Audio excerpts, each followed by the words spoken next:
Hi hello ನಮಸ್ತೆ welcome back to ರಂಗಾದ Rangoli channel. ಎಲ್ಲ ಹೇಗಿದ್ದೀರಾ? ಐ ಹೋಪ್ ಎಲ್ಲರೂ ಚೆನ್ನಾಗಿದ್ದೀರಾ ಅಂತ ಭಾವಿಸ್ತಾ ಇದ್ದೀನಿ. ನಾನು ಕೂಡ ತುಂಬಾ ಚೆನ್ನಾಗಿದ್ದೀನಿ. ಇವತ್ತು ನಿಮಗೆ ತುಳಸಿ ಕಟ್ಟೆ ಮುಂದೆ ಹಾಕುವ 4 ರಂಗೋಲಿಗಳನ್ನ ತೋರಿಸ್ತಾ ಇದ್ದೀನಿ. ತುಂಬ ಸಿಂಪಲ್ ಆಗಿದೆ, ತುಂಬ ಬ್ಯೂಟಿಫುಲ್ ಆಗಿದೆ ಅಂತಲೇ ಹೇಳ್ಬೋದು. ಸೊ ತುಂಬ ದಿನಗಳ ನಂತರ ವಾಯ್ಸ್ ಓವರ್ನ ಕೊಡ್ತಾ ಇದ್ದೀನಿ, ನಿಮ್ಮ ಜೊತೆ ಮಾತಾಡೋಣ ಅಂದ್ಬಿಟ್ಟು. ಇವತ್ತು ನಾನು ತೋರಿಸ್ತಾ ಇರೋಂಥದ್ದು 3ರಿಂದ 3 ಅಂದರೆ 3 ಚುಕ್ಕಿನ ಇಟ್ಟು ಬಿಡಿಸ್ತಾ ಇರೋವಂಥ ರಂಗೋಲಿ. ನೋಡಿ, ಫಸ್ಟು ನಾನು ಚುಕ್ಕಿ ಇಡಬೇಕಾದ್ರೆ ನಾರ್ಮಲಾಗಿ ಇಟ್ಕೊಳ್ಳೋದಕ್ಕಿಂತ ಈ ಥರ ದೊಡ್ಡದಾಗಿ ಚುಕ್ಕಿ ಇಟ್ಕೊಂಡಾಗ ತುಂಬಾ ಬ್ಯೂಟಿಫುಲ್ಲಾಗಿ ಬರುತ್ತೆ ರಂಗೋಲಿ ಅಂತಲೇ ಹೇಳ್ಬೋದು. 3ರಿಂದ 3 ಚುಕ್ಕಿನ ಇಟ್ಟು ಅದಕ್ಕೆ ಮೇಲೂ ಒಂದು ಹಾರ್ಟ್ ಸಿಂಬಲ್ಲು ಮತ್ತು ಕೆಳಗಡೆ ಒಂದು ಹಾರ್ಟ್ ಸಿಂಬಲ್ನ ಕೊಟ್ಟರೆ ಈ ರೀತಿ ಒಂದು ರಂಗೋಲಿ ಮೂಡ್ ಬರುತ್ತೆ ಅಂತಲೇ ಹೇಳ್ಬೋದು. ಅದಕ್ಕೆ ಸ್ವಲ್ಪ ಅಡಿಷ್ನಲ್ ಆಗಿ ನಾನು ಡೆಕೋರೇಟ್ ಮಾಡ್ತಾ ಇದ್ದೀನಿ. ಅರ್ಧ ಚಂದ್ರಾಕೃತಿಯನ್ನು ಹಾಕಿ 2 ಡಾಟ್ನ ಇಟ್ಕೊಂಡಿದ್ದೀನಿ ಮತ್ತು ಆ ಸೈಡ್ ಈ ಸೈಡು ಒಂದು ಫ್ಲವರ್ನ ಕೊಟ್ಟಿದ್ದೀನಿ ನೋಡಿ, ಒಂದು ಡಾಟ್ನ ಇಟ್ಟು. ಸೊ ಆ ರೀತಿ ಹಾಕಿದಾಗ ನಾರ್ಮಲ್ ರಂಗೋಲಿಗೆ ಒಂದು ಡೆಕೋರೇಟ್ ಮಾಡಿದಾಗ ಈ ರೀತಿ ಬರುತ್ತೆ ಅಂತಲೇ ಹೇಳ್ಬೋದು. ಮತ್ತು ಕೆಳಗಡೆ ಅದನ್ನೇ ಒಂದು ಅರ್ಧ ಚಂದ್ರಾಕೃತಿನ ಹಾಕಿ ಒಂದು ರೋಸ್ ಥರ ನಾನು ನಿಮಗೆ ಅಡಿಷ್ನಲ್ ಆಗಿ ಇದನ್ನು ಆ್ಯಡ್ ಮಾಡ್ತೀನಿ.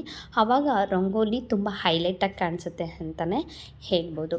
ನೆಕ್ಸ್ಟು ಬಂದು ನಾನು 4ರಿಂದ 4 ಚುಕ್ಕಿನ ಇಡ್ತಾ ಇದ್ದೀನಿ. ಇದು ಆ್ಯಕ್ಚುಲಿ ಕೋಲಮ್ ರಂಗೋಲಿ ಅಲ್ಲ.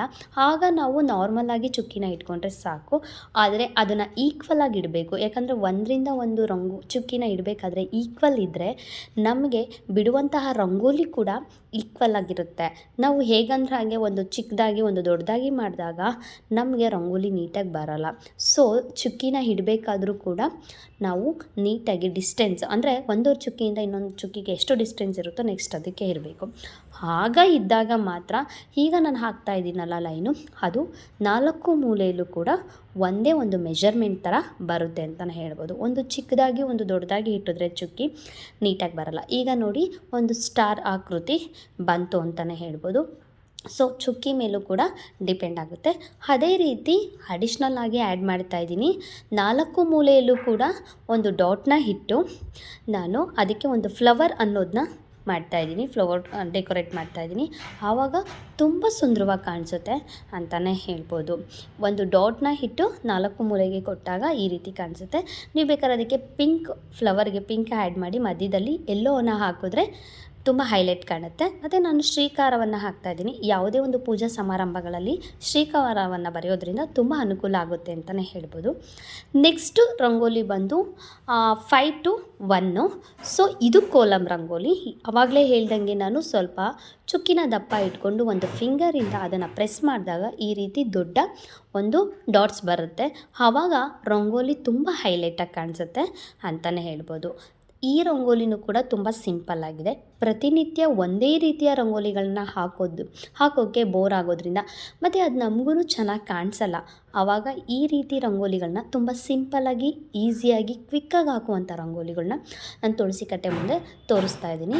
ಸೊ ಪ್ರತಿನಿತ್ಯ ಕೂಡ ಈ ರೀತಿ ರಂಗೋಲಿಗಳನ್ನ ನಾನು ತೋರಿಸ್ತೀನಿ. ನನ್ನ ಚಾನಲ್ಗೆ ಫಸ್ಟ್ ಟೈಮ್ ಯಾರಾದರೂ ವಿಸಿಟ್ ಕೊಟ್ಟಿದ್ದರೆ ಪ್ಲೀಸ್ ಸಬ್ಸ್ಕ್ರೈಬ್ ಮಾಡಿಕೊಂಡು ವಿಡಿಯೋನ ಪೂರ್ತಿಯಾಗಿ ನೋಡಿ. ಚಾನಲ್ಗೆ ಒಮ್ಮೆ ವಿಸಿಟ್ ಕೊಡಿ. ಮತ್ತು ಯಾರು ಇಷ್ಟ ಆಗಿದ್ದಲ್ಲಿ ಒಂದು ಲೈಕ್ ಮತ್ತು ಒಂದು ಶೇರ್ನ ಮಾಡೋದನ್ನ ಮರಿಬೇಡಿ ಅಂತ ಹೇಳ್ತಾ, ನೋಡಿ ಈ ರಂಗೋಲಿನೂ ಕೂಡ ಒಂದು ಫುಲ್ ಫಿನಿಶ್ ಆದಮೇಲೆ ಒಂದು ಲೈನ್ನ ಹಾಕಿ ಒಂದು ಡಾಟ್ ಕೊಡ್ತಾ ಇದ್ದೀನಿ. ಸೊ ಇದು ಒಂದು ಕೋಲಮ್ ರಂಗೋಲಿ. ನೆಕ್ಸ್ಟು ತುಂಬ ಸಿಂಪಲ್ ಆದಂತಹ ರಂಗೋಲಿ ಒಂದು ತೋರಿಸ್ತಾ ಇದ್ದೀನಿ. ಜಸ್ಟು ಇದು ಫ್ರೀಡಮ್ ರಂಗೋಲಿ ಅಂತಲೇ ಹೇಳ್ಬೋದು, ಫ್ರೀ ಹ್ಯಾಂಡ್ ರಂಗೋಲಿ ಅಂತಲೇ ಹೇಳ್ಬೋದು. 2 ಲೈನ್ನ ಹಾಕಿ ಒಂದು ಮಧ್ಯದಲ್ಲಿ ಒಂದು ಚಕ್ರವನ್ನು ಯೂಸ್ ಮಾಡಿ, ನಂತರ ಈ ಸಿಂಬಲ್ನ ಆಲ್ಮೋಸ್ಟ್ ಎಲ್ಲರೂ ಯೂಸ್ ಮಾಡ್ತೀರಾ, ಬಟ್ ಇದನ್ನು ತುಳಸಿ ಕಟ್ಟೆ ಮುಂದೆ ಮಾಡಿದಾಗ ತುಂಬ ಚೆನ್ನಾಗಿ ಕಾಣಿಸುತ್ತೆ ಅನ್ಬೋದು. ಬಟ್ ಅದಕ್ಕೆ ಅಡಿಷ್ನಲ್ ಆಗಿ ಒಂದು ಲೀವ್ಸ್ನ ಕೊಟ್ಟು ಅದಕ್ಕೆ ಮೇಲುಗಡೆ 2 ಲೈನ್ಸ್ನ ಹಾಕಿ ಒಂದು ಡಾಟ್ ಇಟ್ಟರೆ ತುಂಬ ಸುಂದರವಾಗಿ ಕಾಣಿಸುತ್ತೆ. ಅದು ನೋಡೋಕ್ಕೂ ಕೂಡ ಶಂಖಾಕೃತಿ ಕೂಡ ಕಾಣಿಸುತ್ತೆ. ನೆಕ್ಸ್ಟು ಅದಕ್ಕೆ 2 ದೀಪಗಳನ್ನ ಆ್ಯಡ್ ಮಾಡ್ತಾ ಇದ್ದೀನಿ. ಯಾಕೆ ಅಂತ ಅಂದರೆ ತುಂಬ ಸಿಂಪಲ್ ಅನಿಸ್ಬಿಡ್ತು. ಸೊ ಅದಕ್ಕೋಸ್ಕರ ನೀವು ಕೂಡ ಯಾವುದೇ ಒಂದು ರಂಗೋಲಿನ ಆ್ಯಡ್ ಮಾಡಬೇಕಾದ್ರೆ ಇದು ಒಂದೇ ರಂಗೋಲಿಗೆ ಎಲ್ಲ ದೀಪಗಳನ್ನ ಹಾಕ್ಕೊಬೋದು. ಹಾಕೋದ್ರಿಂದ ತುಂಬ ಹೈಲೈಟ್ ಕಾಣಿಸುತ್ತೆ ಅಂತಲೇ ಹೇಳ್ಬೋದು. ಸೊ ವೆರೈಟಿ ದೀಪಸ್ಗಳಿದ್ದಾವೆ. ಈಗ ಸಿಂಪಲಾಗಿ ಒಂದು ತೋರಿಸಿದ್ದೀನಿ. ಪ್ರತಿಯೊಂದು ರಂಗೋಲಿಗೂ ದೀಪವನ್ನು ಆ್ಯಡ್ ಮಾಡಿದ್ರೆ ತುಂಬ ಸುಂದರವಾಗಿ ಕಾಣಿಸುತ್ತೆ ಅಂತ ಹೇಳ್ತಾ, ಮತ್ತೊಂದು ರಂಗೋಲಿಯೊಂದಿಗೆ ನಿಮ್ಮ ಜೊತೆ ಮತ್ತೆ ಸಿಗ್ತೀನಿ ಅಂತ ಹೇಳ್ತಾ, ಹೀಗೆ ನನ್ನ ಚಾನಲ್ಗೆ ಸಪೋರ್ಟ್ ಮಾಡ್ತಾಯಿರಿ ಅಂತ ಹೇಳ್ತಾ, ಬಾಯ್, ಟೇಕ್ ಕೇರ್, ಮತ್ತೆ ಸಿಗುವ.